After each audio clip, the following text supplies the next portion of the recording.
So this is the scan pattern size. I'm just going to do some testing where I put some stuff down and see that it detects them, the left and right halves.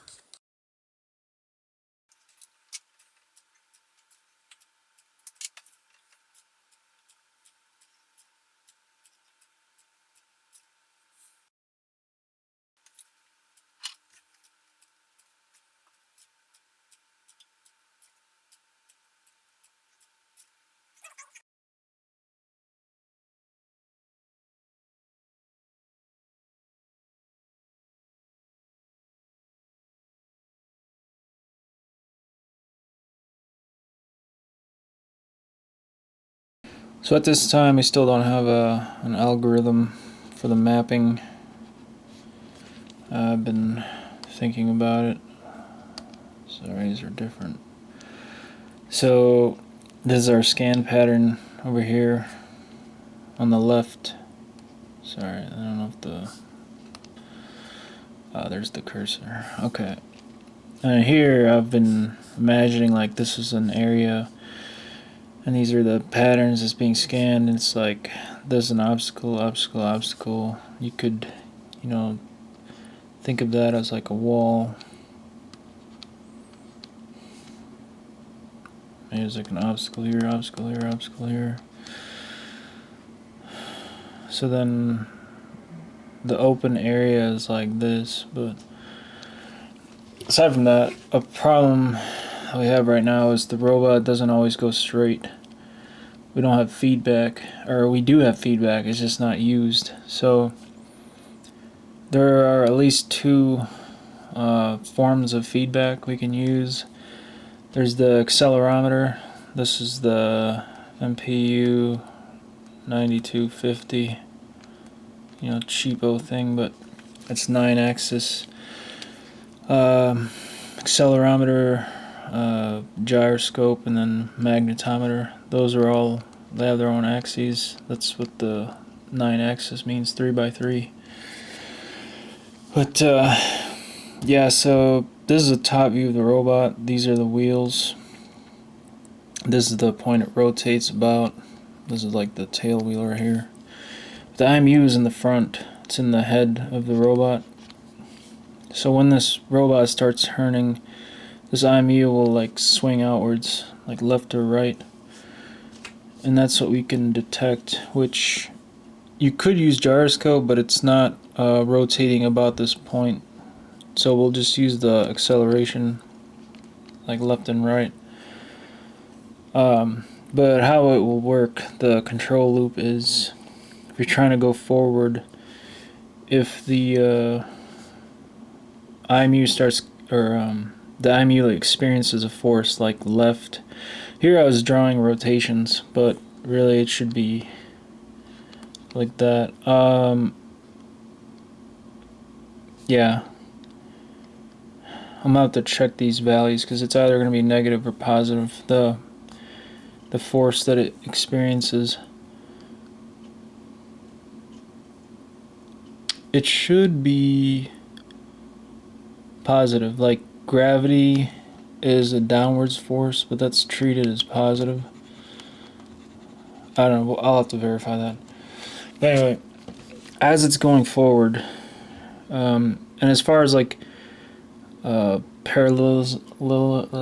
I cannot talk. Parallelism, concurrency, that kind of thing. We're using threading, so we can have a process that's controlling the wheels. I'm drawing like a loop here.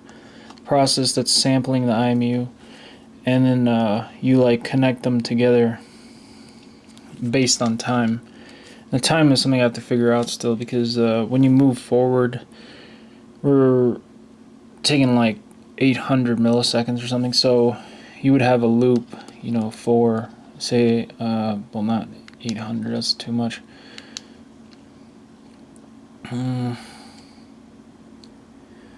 I'm not sure, actually. Maybe you just take in whatever value and you use modulus to sample, like if this, or no, not this, the value here, say like it's X, and it's counting upwards, I don't know, say 1, you do like if mod 50, that would be every 50 milliseconds. It'll pull a value from the IMU, these are the servos, it'll pull a value from the IMU, and it'll be storing them and comparing them, like which way is it going, is it increasing or decreasing, and then if it detects a trend in one way or the other, it'll increase the rotation speed on one or the other to counter it, trying to balance it, like keep it 0. So that's what will make sure the robot stays straight. The wheels will change in speed, but yeah, this over here on the right side, this is a visual reference, like to determine which way you're going. We're not using the camera right now, that'll be the next set of videos, will be vision. But there's a thing called visual inertial odometry, which combines pixels of images, pixels of an image with the IMU. But what I'm looking at is just the fact that, like, say a patch of red starts moving left or starts moving right. That's what you can tell, like, oh, I'm turning left or I'm turning right, versus like a literal force from an IMU. So you technically have two references like that, but I'm going to use the simpler one for the moment, which is the IMU value.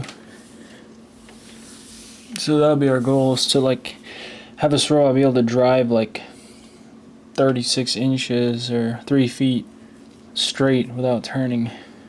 That means we can definitely like track.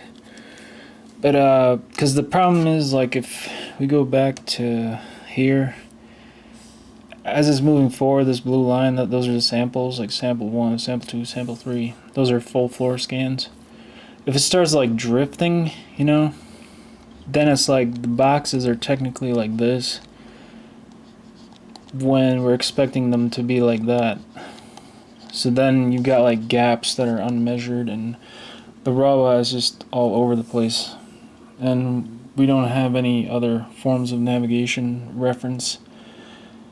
Like, it does have a magnetometer, but I'm indoors and I don't know how to use it, so the navigation is very basic. Like, it's assuming the robot's moving in a straight line, and we're gonna keep it going in a straight line by using the accelerometer. So this is a follow-up to my previous video. I discussed how we're gonna do this approach here. What I forgot is the two systems are separated.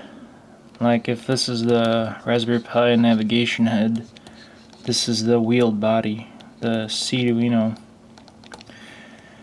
When it tells it to move like 10 inches, there's no like real time back and forth there.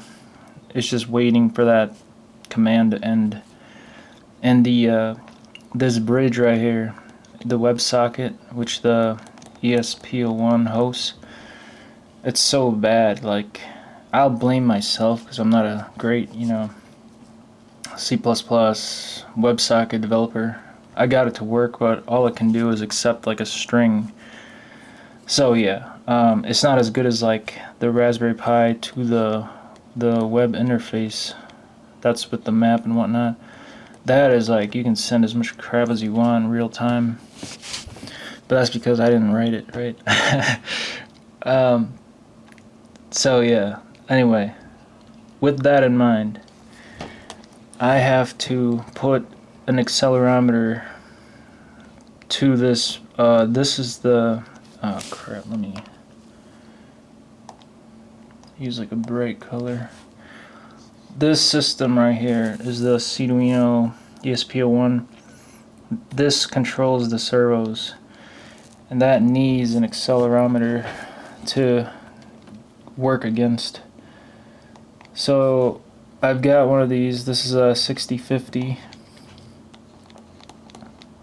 and it's a 6-axis. It's accelerometer and gyro. You can see like the axes and whatnot right here. But I think I'm just gonna put it like right here. Need that color again, Jacob. Come on, keep up with me here. I'm gonna put it like right here, vertical. So this right here, like say A, B, it'll be A, B. The only reason I'm doing it vertical is because you could put it flat like that, but it's easier to like glue it down on an edge and like take it off later, just like how this thing is glued down on an edge. So yeah, and the placement doesn't matter because the force I'm looking for is this, and wherever that is, like whether it's here or here or here, the moment arm is still the same.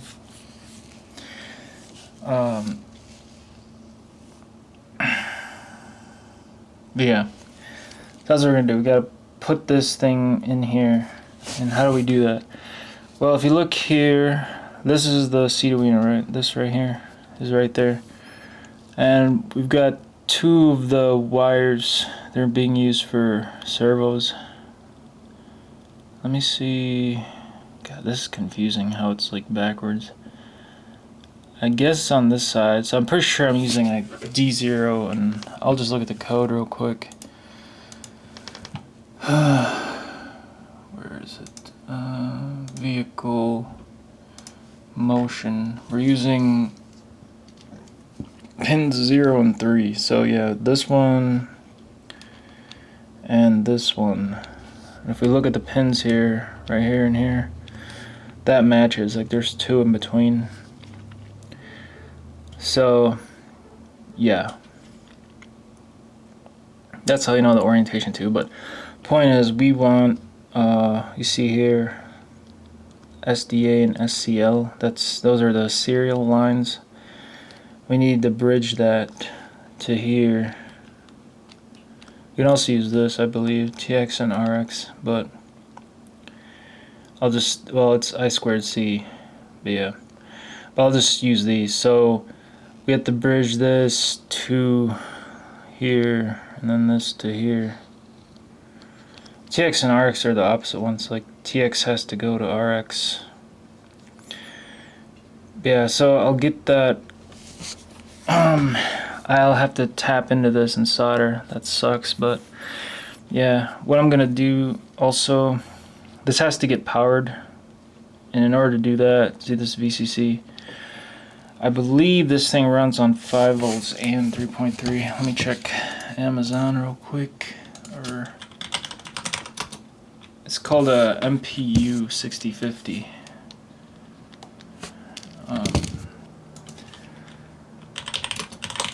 I think it's 3.3 to 5 volts. Yeah, 3.3 or 5 volts. So this right here is the linear regulator.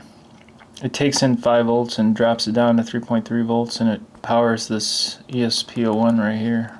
This is the Wi-Fi card. So we'll tap off of this and power it right here. I actually should use red. Power right here. And then we'll have to bridge the ground, which just find a ground somewhere like right there.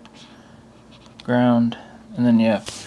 And then we'll have to bring in 6050 library in Arduino, and then in the part of the code where it loops over it parses the command string that's like I don't know, something servo left, servo right, time, where it parses that string to actually move the servos. There's like a loop, right, and it goes over that duration. Actually no, sorry. It uses delay. It just sets the right, but we'll speed up the delay. We'll go through it like 1 millisecond at a time and modulus it. I forgot about that. Yeah, modulus it like every 50, and then we'll pull in the value from the accelerometer, and if it's like going this way too much or going that way too much, we'll speed up one servo or the other to counter it. See, I gotta do all this real quick. I'll be right back.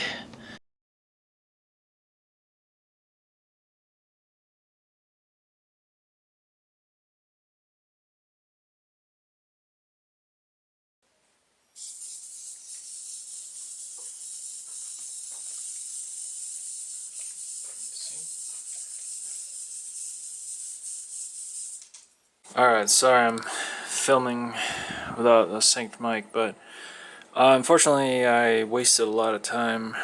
I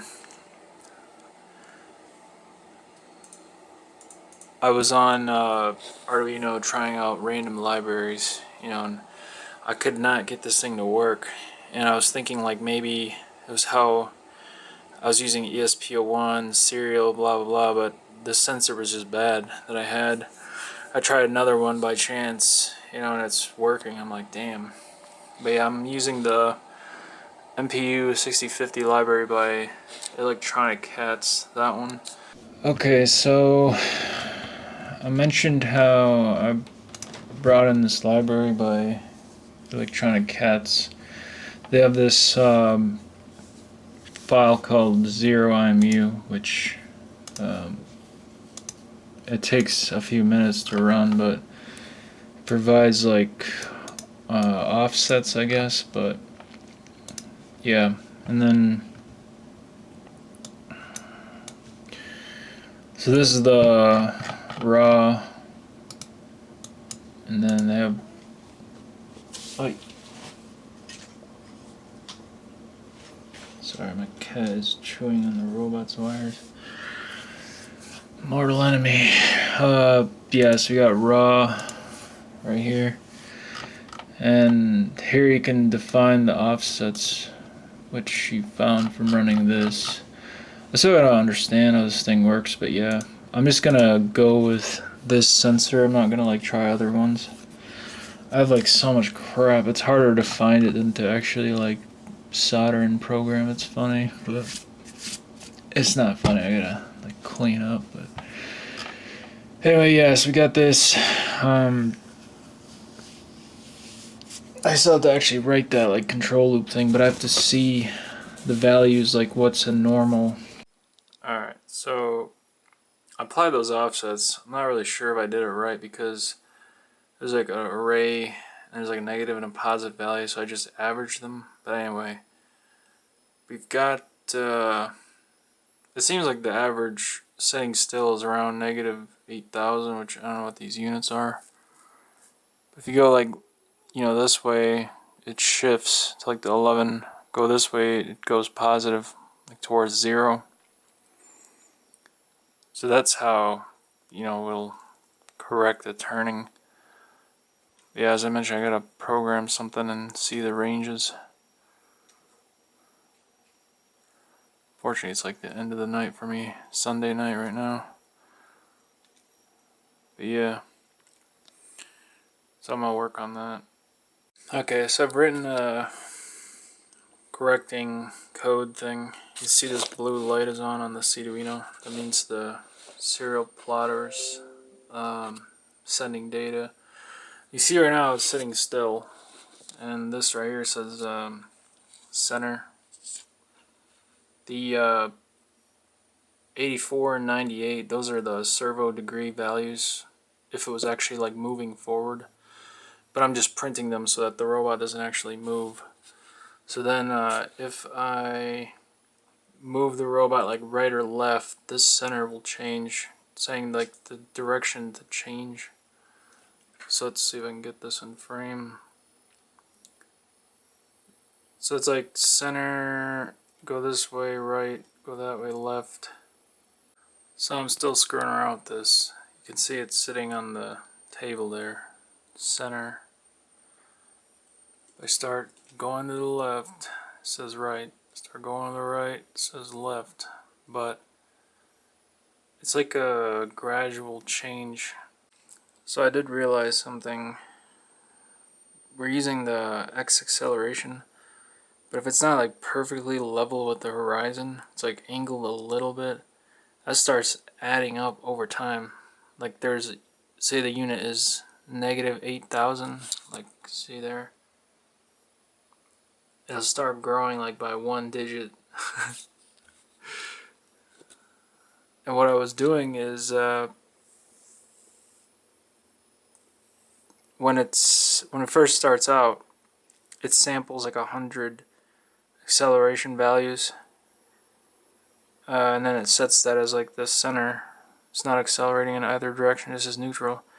But again, if it's like, angle a little bit and it finds it at that point, it starts shifting. Oh man. So I might have to just switch this to rotation and mount this IMU like right here. Alright, so I went and did this, mounted this here. I just realized it's not straight. We look at it like this way. It's angled that way. But the thing we're interested in is this roll axis, about Y. So yeah, we'll see how it goes. I just thought of something. The perfect thing to use is this wheel. That's like put like a potentiometer on there, and then, oh man, I'm not gonna screw around with that though. If this thing fails, I'm moving on. Alright, back at it again. We're using gyro. So right now it's not rotating, sitting still. See the average coming through there. Now if I start, what's supposed to happen is if I turn left, it wants to turn right to keep it going straight. So I'm going to turn left a little bit, right, stop moving, center, start turning right, left, left, right, right, left. Look at this having a stroke. You can see how like it is trying to counter, and I have to like dial it in. Problem is it gradually turns left, so it doesn't detect the jerking, the opposite rotation. So I'm trying to make it jerk like this, but then it's like it does that. Alright, so I've been screwing around with this and it is not working. I think the when it starts like turning left slowly, it's so gradual, like you can't even tell that it's turning. And also I think with regard to like the radius, like how wide this is, and it's like such a small turn. Like when I do it like this, that's obvious, it picks it up. When it's actually driving, anyway, I'm just gonna not do that anymore. I'm gonna have to buy more parts, but instead of what I'm gonna do is I'm gonna put a magnet right here. I'm gonna use a freaking Hall effect sensor for a rotary encoder, cause this like definitely turns, It's a piece of crap wheel, but yeah. Yeah, so I'll put the magnet on here, and then I'll have like a little piece here. I'm actually looking at the item right now. It's that. So that little magnet will be on top here, and then see like that. What I'm concerned about is like when it's turning, but the thing is this is for going straight, so this should be like that almost all the time. I think that'll be a great feedback mechanism than this like gyro or accelerometer or acceleration up here, or back here I mean. So yeah, I'm gonna do that. It's probably just a skill issue honestly, but I've tried like 2 days now screwing around with this IMU and I cannot get it to drive straight. It just eventually starts turning. It's like, ugh. But the thing is, this robot is not gonna drive straight often, like for long distances, because the scan pattern is so small. But eventually, once it actually builds a map, then you could just be like, alright, you need to drive, 5 feet that way in a straight line. Of course, the camera and the sensors would make sure there's nothing in front of it, like the cat that jumps in front. But yeah. So I gotta go get those parts and wait for them.